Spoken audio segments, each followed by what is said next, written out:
When this week's new update for Pokémon TCG Live was announced last week, I was excited. The card select glitch was getting fixed along with every broken card in perfect order, and they were making improvements to deck building. But then the update actually came out. Not only is the font size in places much smaller for whatever reason, but the new full screen deck viewer doesn't exactly blow my see-through socks off. I mean, compare it to PTCGO. Those arrows from the Pokemon trading card game online's deck viewer showed connected evolution lines. And when you clicked on that icon in the bottom right, it would show you every version of that Pokemon available, plus its evolutions or pre-evolutions. On Live, this is all you get. The only nice thing about the full screen here is that it at least shows evolution lines next to each other on Live, because in the base editor, it's all jumbled. For some things they didn't mention in the patch notes, the matchmaking screen is now zoomed all the way out. This is awesome because now you can see both avatars' feet, but that's yet another feature PTCGO already had. Additionally, they increased the size of the View All Bundles section in the shop.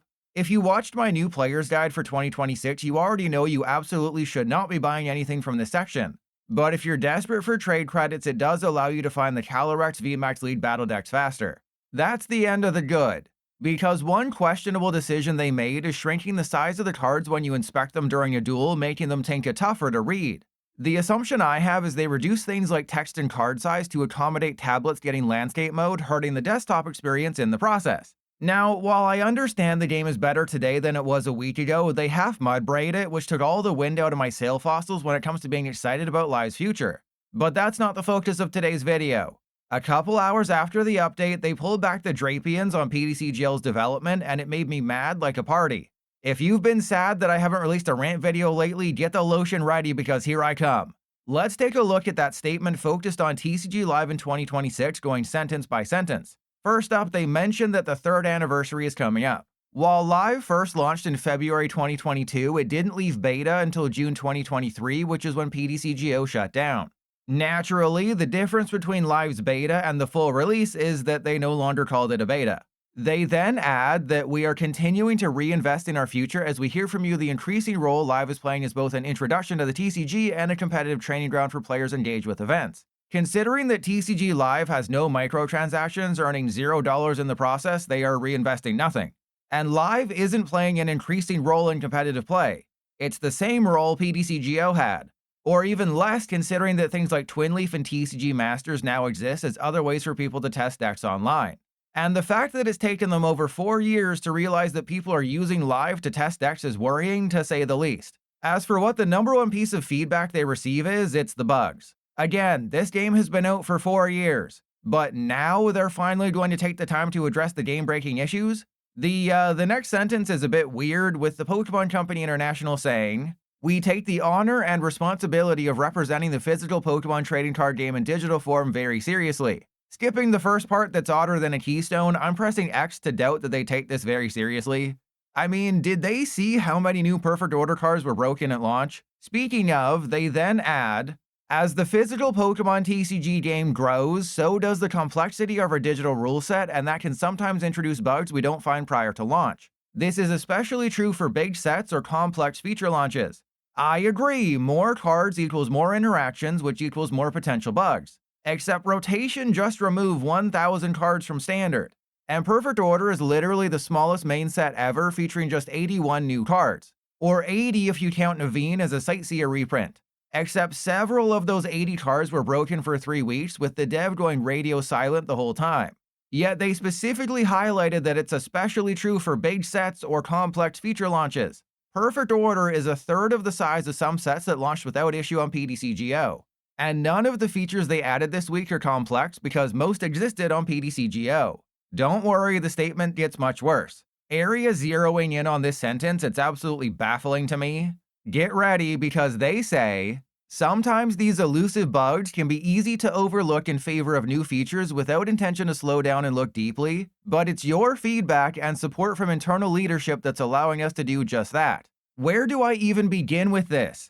Basically, they're admitting that they'll let game-breaking bugs walk out the door barefoot while they're busy focusing on new features. Except most of those new features are just added visual effects nobody asked for, rather than things we've been waiting more than 1,500 days for.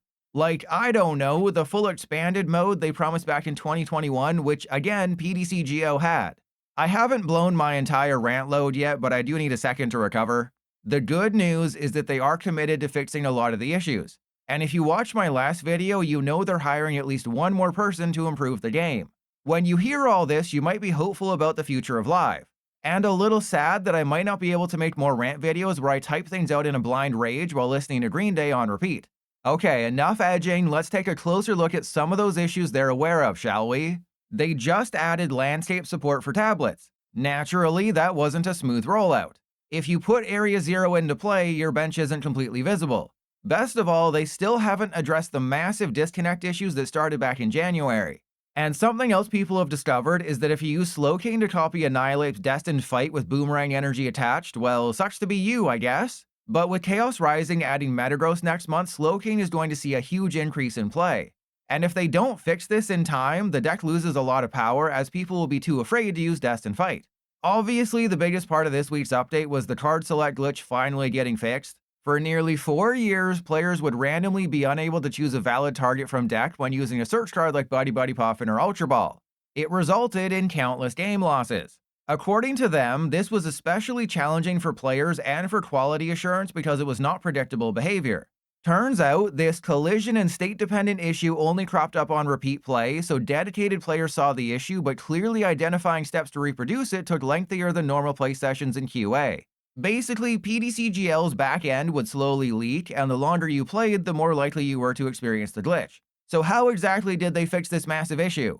Apparently, after some deep investigation, an engineer on our team was able to identify the issue that was causing the search bug. This comment irks me. They make it seem like some monumental discovery as if they just found a mosquito with dinosaur DNA hidden in an old tub of Vaseline, when in reality they probably hired someone who knew what they were doing to fix an issue that should have been identified prior to Live leaving beta 3 years ago. Because in case you've forgotten, PTCGO still existed back then, giving players an option to reliably play the Pokémon TCG digitally. With it gone, we were forced to play their inferior product where you can't even trust basic things to function. Alright, how can they ensure no other problems like this pop up with future game updates? The answer is, they can't. In the looking ahead section, they say things like those massive disconnect issues are complex problems and if not fixed carefully could introduce other unintended problems. But they are looking into them with the attention they deserve and will continue to monitor community sentiment through our support and community teams for any news of emergent issues we don't catch in pre-release quality assurance. Reading between the line noons, instead of paying for competent quality assurance testers to ensure everything works before launching a new update, it seems they're just going to release them regardless. And if anything's broken, it'll be up to us to tell them. So we've been unpaid beta testers for the last 4 years, and that trend will continue. From the company behind the most lucrative franchise on the entire freaking planet. They end by saying, we are also continuing to look for ways to improve our pre-release processes. There are many paths to improve quality and we are pursuing all of them. Again, a lot of this might be cause for hope and excitement about the future of Live, but these statements, especially the one about making sure you accurately test updates before publishing them, are things that should have been figured out before Live launched in 2022, not 4 years later. To be fair, while PTCGO was a perfectly functioning client, it had issues with dated graphics and a terrible in-game economy. It desperately needed a refresh, and when Live was announced, everyone was excited. But it's clear they sold us a farts harder than what the female avatar does after a win. Because if you go back to the FAQ from 2021 about Live, they said the reason for shutting down something that worked was because it provides an opportunity to update the game and underlying technology. And Live would have numerous improvements, including a new card logic engine that provides more player feedback around gameplay events, as well as a ranked ladder, battle pass, duplicate card protection, 3D avatars, updated visual effects, and more fluid gameplay. Turns out, those 3D avatars were nightmare fuel. The more fluid gameplay was closer to a solid, and I don't even know what the hell they meant by a new card logic engine that provides more player feedback around gameplay events, because if they do have one of those, it seems whoever was put in charge of that engine doesn't know how to drive. And why was Direwolf Digital, the developer of PTCGO who did a fantastic job, replaced by a team at the Pokémon Company International who likely had zero experience working on card games? Well, with the TCG Online being over a decade old, it made sense to update the game and bring that work in-house to help ensure a seamless and holistic Pokémon TCG ecosystem for fans. How'd that work out for them exactly? To wrap up this lengthy rant video where I unleash all my fervor stored up over years of lost games due to bugs and the lack of a foot reveal from For the Win, they end the 2026 quality improvements post by saying, "We're here for the long haul and we're invested in your long-term gaming experience with new features expected later this year." Releasing a live service game, then saying you're here for the long haul 4 years later is weird because that's literally the bare minimum. It's like in the job listing where they say 3 experienced designers are working on the game. Yeah, the New York Mets are an experienced baseball franchise. That doesn't mean they're good. Of course, maybe this is a turning point in the development of Live. Except less than 2 days after this statement, I lost a game because I couldn't exit the information screen after clicking on my opponent's Monkey Dory. Everything kept happening in the background, I just couldn't, play the game. So while they seem to be excited about the future of Live and the new features that should have been available on day one, players like me who've put up with countless game-breaking bugs for the past 4 years are experiencing numerous disconnects every day, making the game they care so much about nigh unplayable.